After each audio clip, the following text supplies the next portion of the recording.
This is Dan Schneider. On this Dan Schneider video interview, the subject is nothingness. It's the second in my trilogy on the subject. This time I am taking the scientific perspective with physicist Alexander Vilenkin, and we'll be discussing the matter in a moment.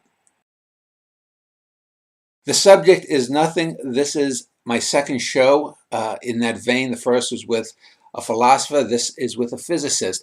Alexander Vilenkin is my guest. As I usually like to do, I want to give a few minutes for him to give a little bit of background about who he is, where he comes from, and his ideas on the subject at hand. So Alex, welcome. If you could give me a little bit of background about yourself. Well, I'm a professor of physics at Tufts University. I don't know how deep you want to go, how far back you want to go. Well, were you always interested in physics and the idea of nothingness? For example, as a child, did you stare out at the stars and wonder what was all that blackness out there? Well, I wondered, as I think many people, where all that is coming from when you look at the night sky. I wasn't obsessed with nothingness really in my youth. The idea of the universe coming out of nothing came up much later.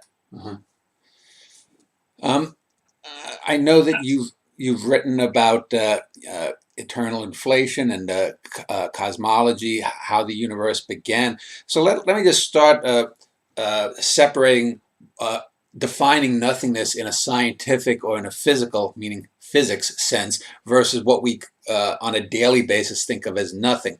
I know that nothingness, when we talk about the idea of the Big Bang Theory, that something came from nothing. Yet this seems to violate things that I learned in science, that nothing can come from nothing, that there is always something extant from which other matter comes from. So is the Big Bang Theory, do you think, something that violates that? Or is the Big Bang Theory basically pointing towards a multiverse or something greater than the universe?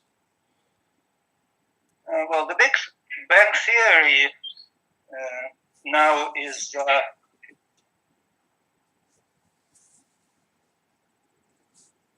sorry, I'm not sure.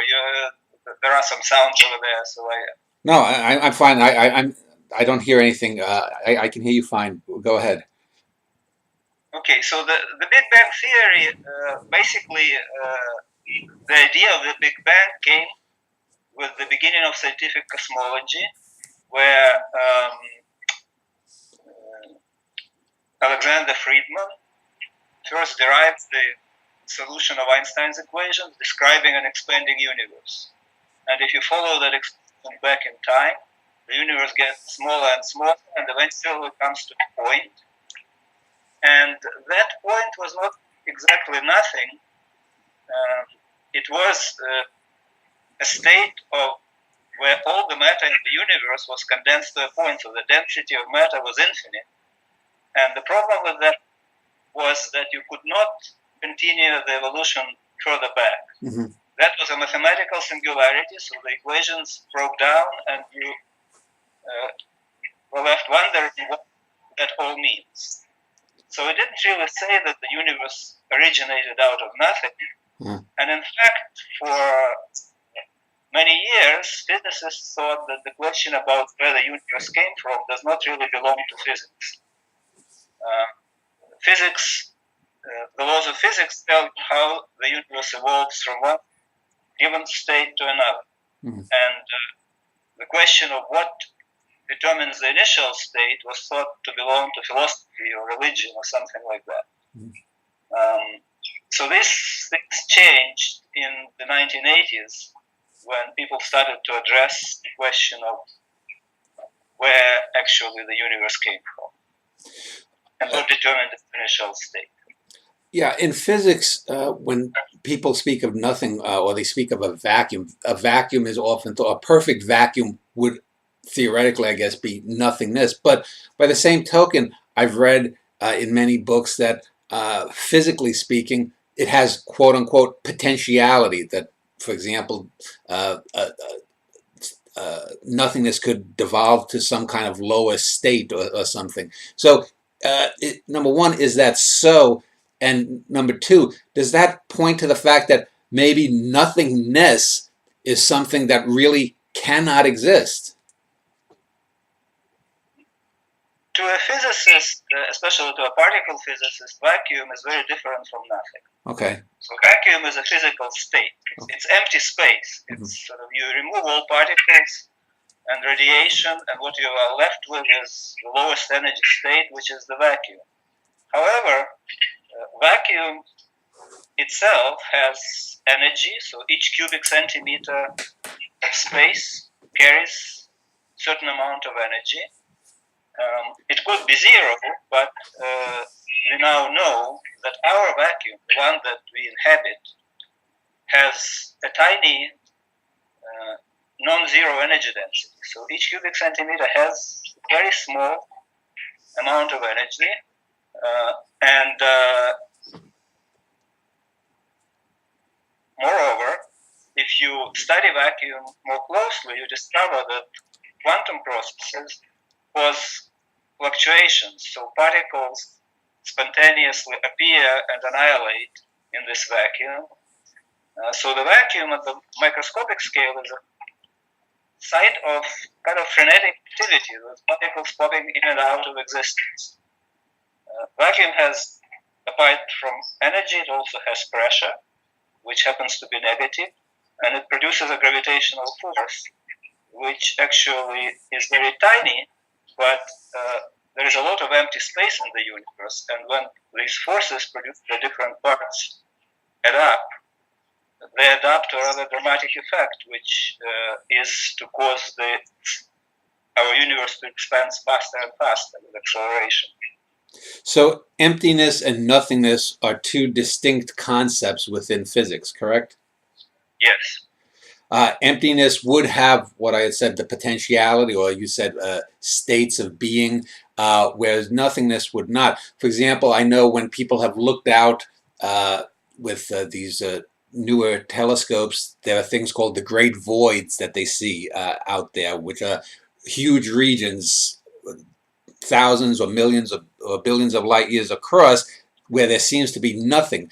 But clearly that would not be nothingness. That would more or less be just empty space rather than nothingness, correct?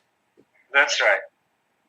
And so could a state of nothingness actually exist within a cosmos, even if we accept that there are multiple universes? The very fact of being within this larger structure known as the multiverse, would that negate the idea that there could be nothing?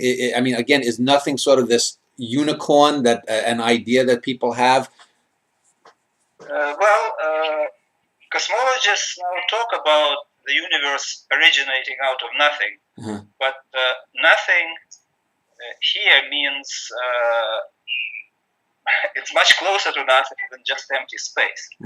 So the idea actually arises when you try to understand where the universe came from. You have this Big Bang theory where we know that the universe originated with a huge explosion, and so forth, and then we try to figure out what was the initial state that caused the universe to kind of explode, caused that explosive expansion. And we have the theory of inflation now, which explains the initial state, and it says that the universe prior to what we call the Big Bang was in a state of extremely rapid expansion, which is caused by actually a vacuum, but of what is called false vacuum, very high energy. But the problem is with any explanation of this sort, that whatever I tell you was before universe had a Big Bang, you can keep asking what was happening before that. So it seems that this infinite regress cannot be escaped, and we would never know what actually where the universe came from.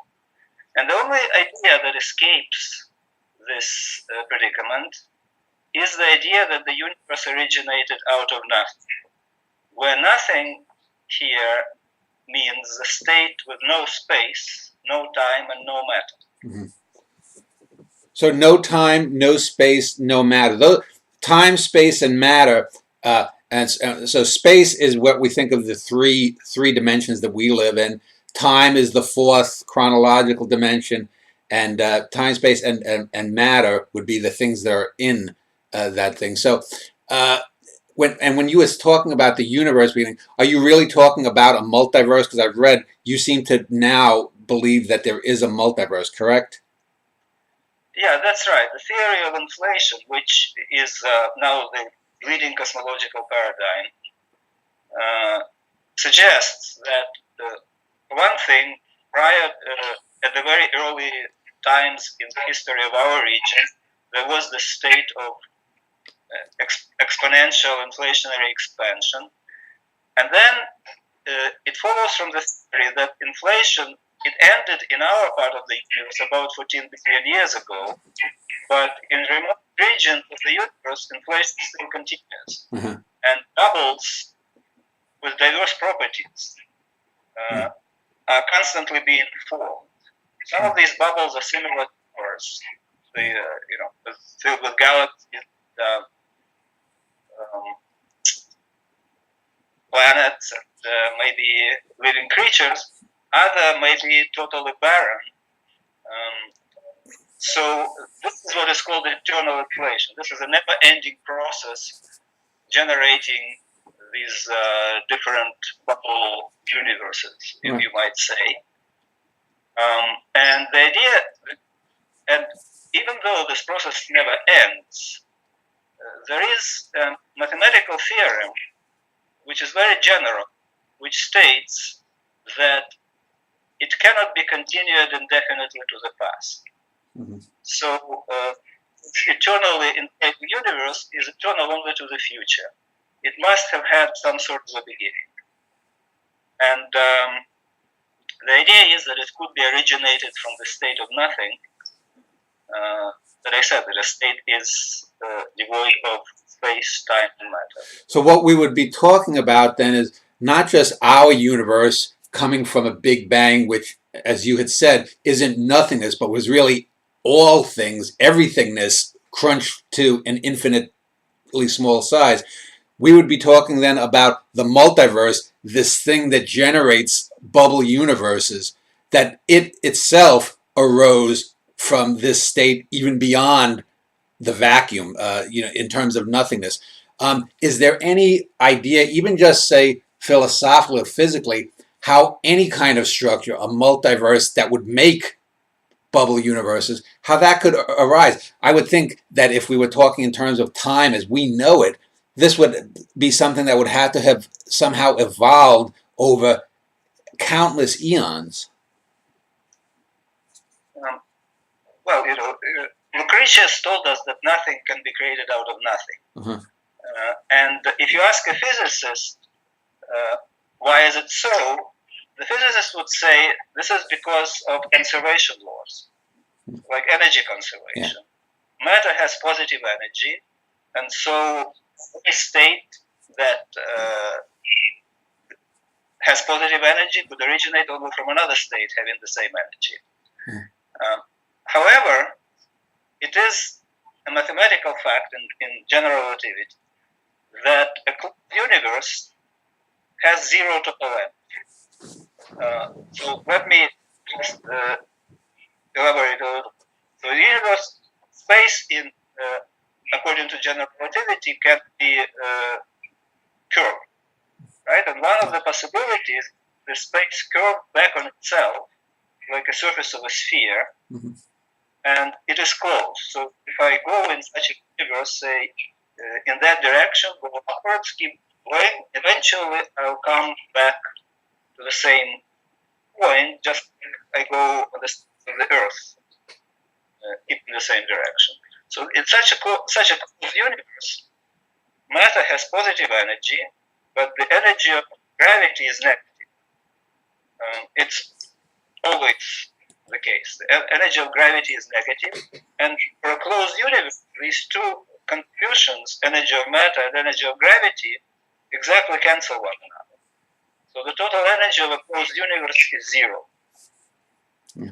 Another conserved number is a charge, electric charge. And the electric charge of a closed universe must also be zero. And, well, this is actually not difficult to understand, because if you think of a universe as a sphere, and you imagine putting a positive charge, say, of the North Pole, then you will see the lines of electric field emanating from that charge. But these lines will go around this and meet at the South Pole. And that means that at the South Pole, you'll have a charge of opposite side. So whenever you put a charge in such a universe, you must put at the same time a charge of opposite side. So the total charge is zero. So this means that no conservation law prevents a closed universe from being created out of nothing. And in quantum mechanics, any process that is not forbidden by conservation laws happens with some probability. So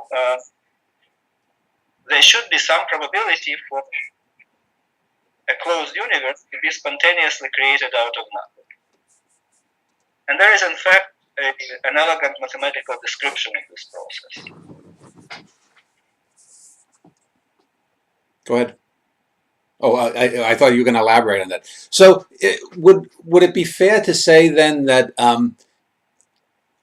when we think about nothing, the human mind tries to, think of blackness or silence, and these clearly aren't nothing, since I just enumerated them as blackness and silence. Would nothingness more likely be presented as, say, a zero state, meaning that you just spoke about electrical charges, that if the total electrical charges, positive or negative, or the total gravitational force, positive or negative, or antimatter and matter, if they cancel each other out perfectly and sum, become in sum zero, is that nothingness then? No, not really. No. Nothing. When I write about the universe being created of nothing, from nothing, I put nothing in quotation marks. Yeah. Because although it's as close to nothing as you can get, much closer than empty space, however, this mathematical description that I mentioned of how this creation from nothing could occur, it is based on the same laws of physics that describe the later evolution of the universe. So somehow, in this state of nothingness, even though you don't have space, time, and matter, the laws of physics must somehow be there. And the laws of physics are, of course, not nothing. It's very mysterious. Well, let me just ask: were the laws of physics? Let's, if we restrict it to just this universe and forget about the multiverse, would not the laws of physics have somehow had to have been incipient? There had to have been some proto laws of physics that then later became the laws of physics as we know it in our current universe? Or would, if our universe did arise out of a multiverse, how could we ever know what those laws of physics in the larger multiverse were? Well, it is a very challenging task, but we deduce the laws of physics by observing nature, and for a very long time we only could understand laws of physics that describe very low energy physics, the physics that kind of everyday existence. However, now we build these huge machines like telescopes, satellites, huge accelerators, and we probe the laws of physics far beyond the range that was accessible before. Now, the physics describing the multiverse is related to very high energy physics, which is even beyond what we can reach in accelerators. But there are some ideas of how this picture of the multiverse can be tested. So far, we have only indirect tests of the idea of multiverse, but there are some ideas. For example, these bubbles that I said that are being formed in inflating background. Occasionally, these bubbles can collide, and a collision with bubbles, of our bubble, not one, would leave an imprint of the cosmic microwave radiation, of this background radiation that cosmologists are observing. So physicists figured out what this imprint would look like, and the search is on for these signatures of bubble collisions, but so far we don't have any. Let me just ask before I move on, because I've heard the same thing stated from people who subscribe to what is called the membrane or the brain theory of cosmos, is that these membranes can sometimes collide together.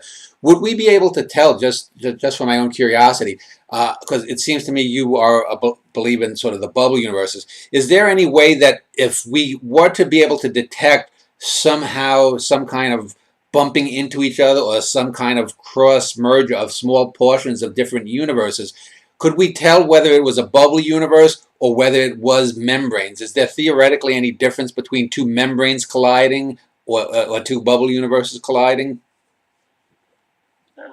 Well, these are, I would say these are somewhat different languages.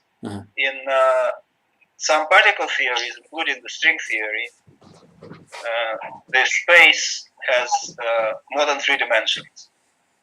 In particular, string theory requires that space has 10 dimensions, with other dimensions kind of being rolled up to a very small size. And we should say 10 physical dimensions plus time, so 11 dimensions total. Yes. Yeah. Well, in some versions, total 11, and some versions, the total is 10. Okay.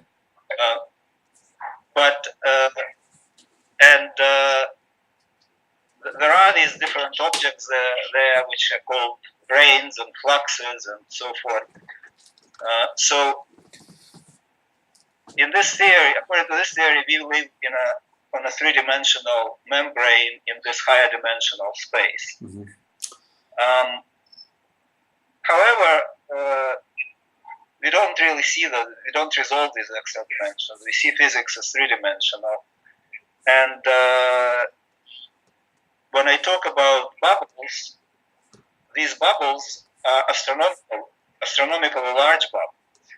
So you have these in string theory, in which case there will be additional structure of the extra dimensions, or you can have in the 3-dimensional theory. So what I'm trying to say is that the bubbles that I was talking about, they're no. It's not an alternative to these branes.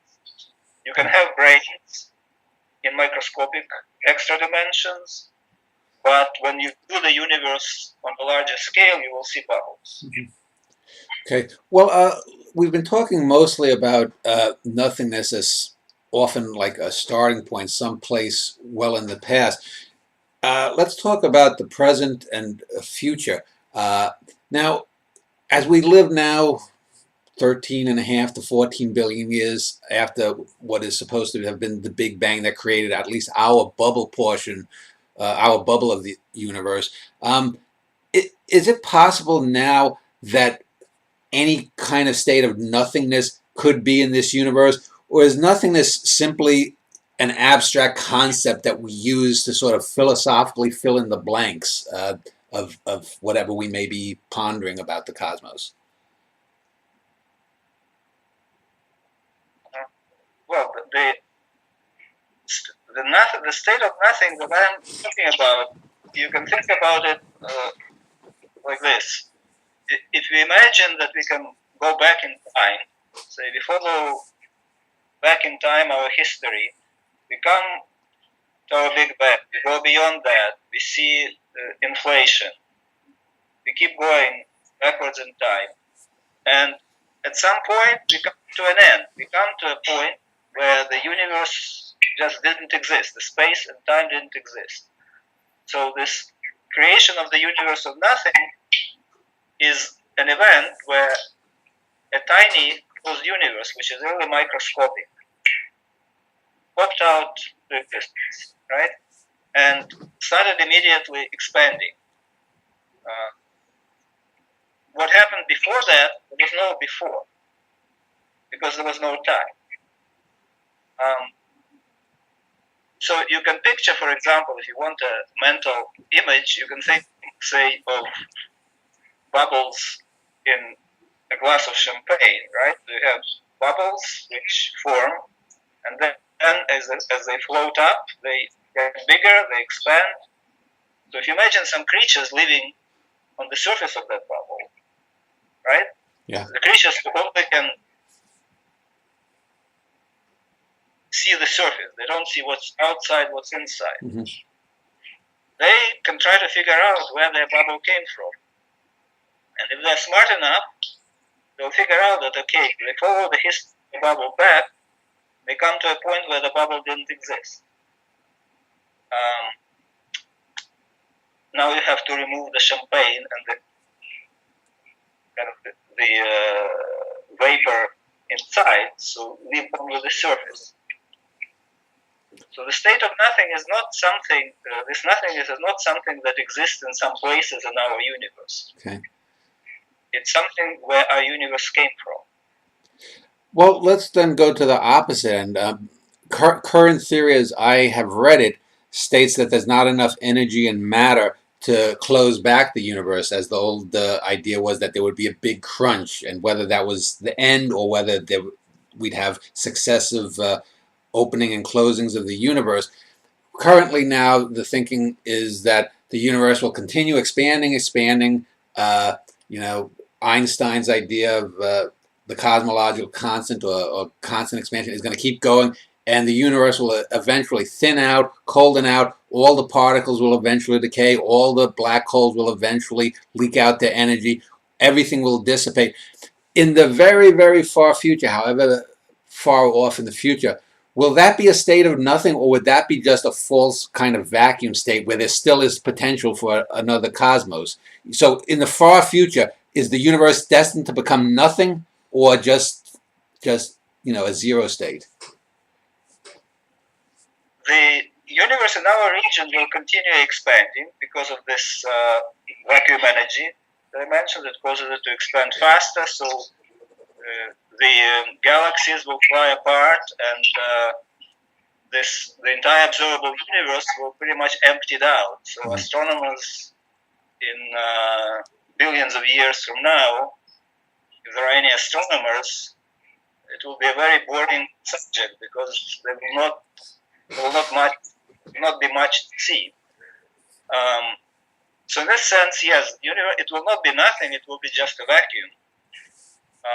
But actually,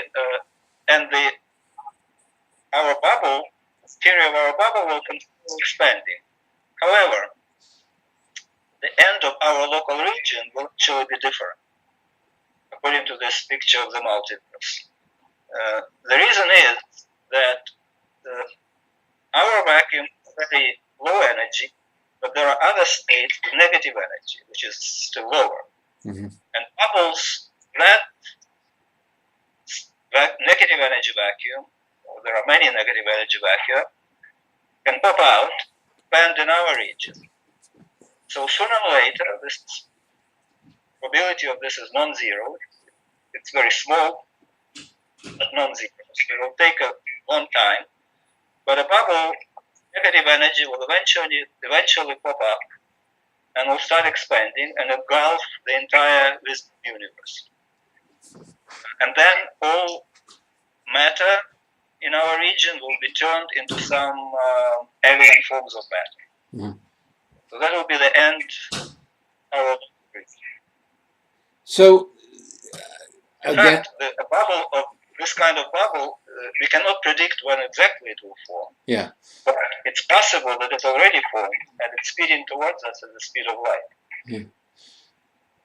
It will without warning. Yeah. So it would seem to me then that the idea of nothingness is sort of a desideratum because, as you stated, even if our universe eventually dies of, I guess you would call it, the old term was heat death, and becomes de facto vacuum again, something else would eventually, no matter how small, if it's above zero at some point, given enough time, it's almost 100% certainty that would occur. Is that not correct? It is 100% certainty. Okay, so it's just a matter of time. So, but if we step back then and look at what we now believe is the multiverse, and having interviewed numbers of physicists, I would say that probably more than 50% of physicists think that a multiverse is the likely state of the cosmos as we keep expanding from the solar system to the galaxy to the universe to a multiverse. Is there any possible end, do you think, of a multiverse, or is the multiverse itself in some other larger state? Because we seem to be getting, instead of turtles on turtles, turtles all the way down, it's turtles all the way up, in a sense. Yeah, what the theory tells us is that, of course, we don't observe any of that. We can see only a tiny region of the universe. Yeah. But we have a theory of inflation, which so far is very well supported by the data, and it suggests the existence of this multiverse. And the multiverse never ends. Yeah. It continues expanding and producing more and more of these different kinds of bubbles. So it will not end. So let me just ask you about your concept of the multiverse, because there are a handful of different ideas of the multiverse. Yours would basically be the multiverse where, if we were to think of a big space, each universe is sort of like a little bit of carbonation floating in a bottle of soda, say. Whereas other forms of the multiverse is that if you turn left or turn right, the universe branches off quantumly. You made a choice, and you then got two universes. So you're not a believer in that type of multiverse. You're a believer in basically that each universe is this little bubble that's floating around within the larger multiverse, correct? Or is it just that the multiverse is beyond the cosmic horizon now? Well, this other version that you mentioned, where this quantum branching, is just quantum mechanics. Yeah. So quantum mechanics, of course, applies in the multiverse model that I was describing, and you could say that, okay, this multiverse branches out.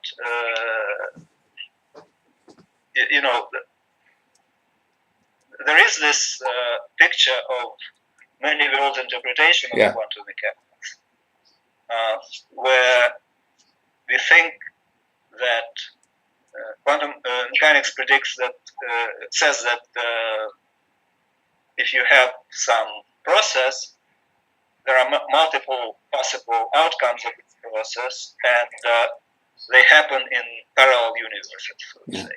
So all possibilities are realized, but they're realized in parallel branches of the universe. This interpretation, I think, makes more sense cosmologically than other interpretations, and most cosmologists subscribe to it. But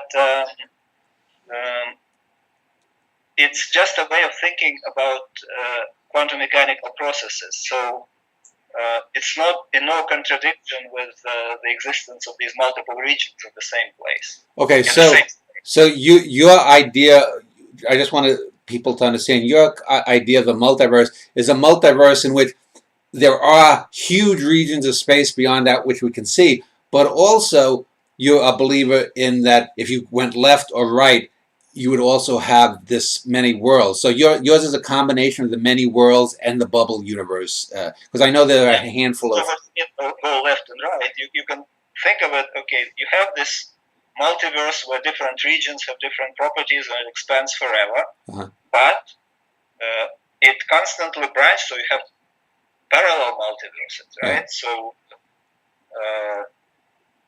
where this described by this many-world interpretation of quantum mechanics. Well, and I asked specifically for this reason because I've never been particularly understanding of this. let us assume that there is that many worlds of version of the multiverse. And let's say, you come to the proverbial fork in the road. You could go left or could go right. But most decisions in life are not just black and white, A or B. There might be 13 or 54 or 87 ways that you could go. And theoretically, you could have 87 different universes branch off right from that moment. Now, my question would be, and I've never really gotten a satisfactory answer when I've asked some of these physicists, is where does all that energy, where does all that matter, where do those other 86 other Alexander Vilenkins come from? How do you get that? It's like pulling a rabbit out of a hat with that many worlds interpretation. Where does all of that come from? Because in one moment you would just have the one universe where you are right now, but if you have 87 different choices to make, all of a sudden you've got 87 Alexander Vilenkins doing 87 different possible things in that millisecond later. Where does all of that come from, if not nothing? You can think about it differently. You can imagine a very large number of universes which are identical, right? So suppose they have the same history and they evolved to this moment having exactly the same state. But then the next moment they diverge. So in some of them start evolving this way, other evolving that way.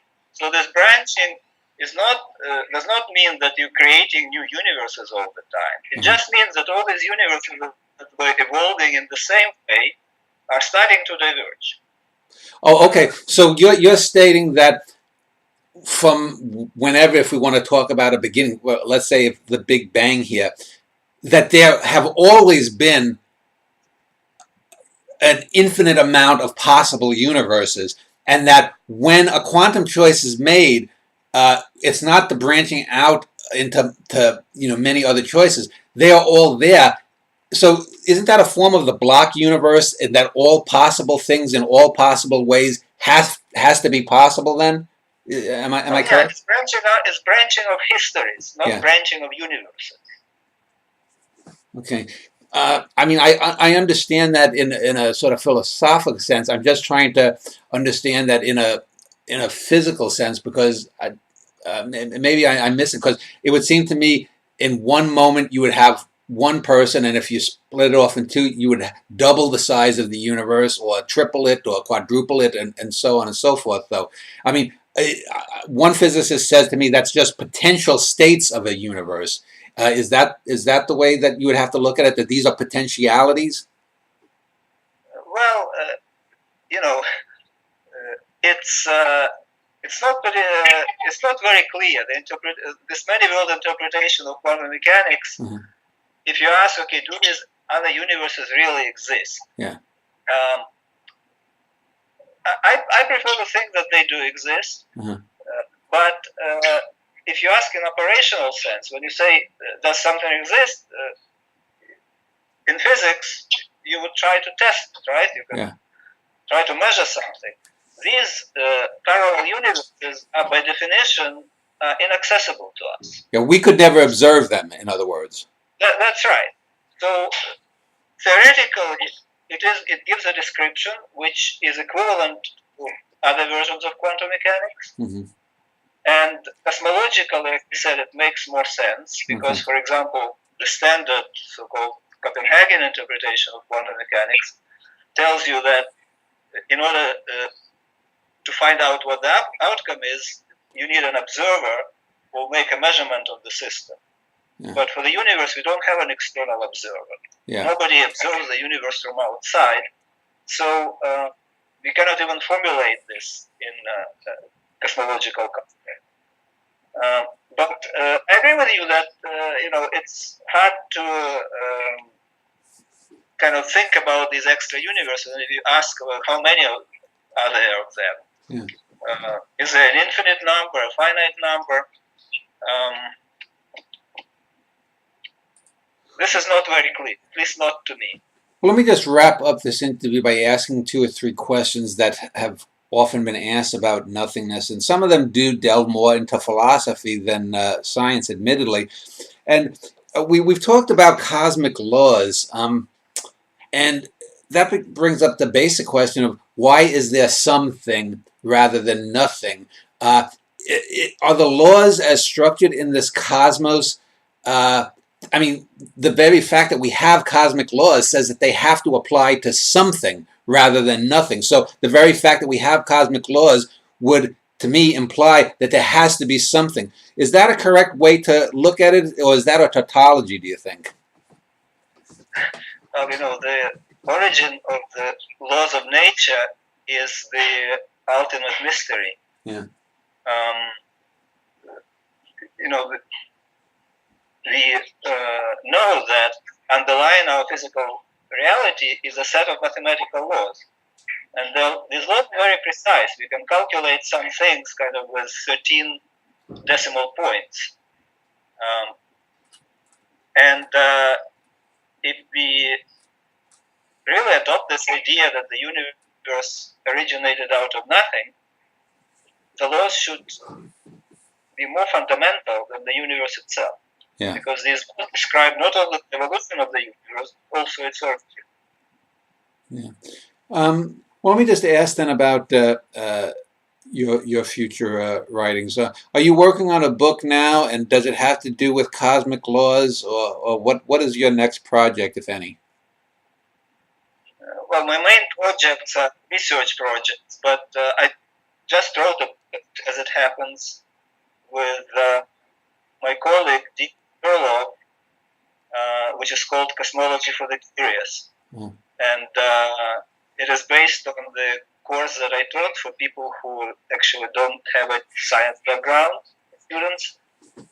And in this book, I describe, in particular, emphasize the view of the multiverse, in particular, the creation of nothing is also a issue. Okay. Well, I want to thank you for taking time to speak with me. Let me just, I guess, ask one final question. In your lifetime, is there any question in cosmology, whether it applies to nothingness or anything else? What in your lifetime would you like a definite answer to in cosmology, that if you could get it?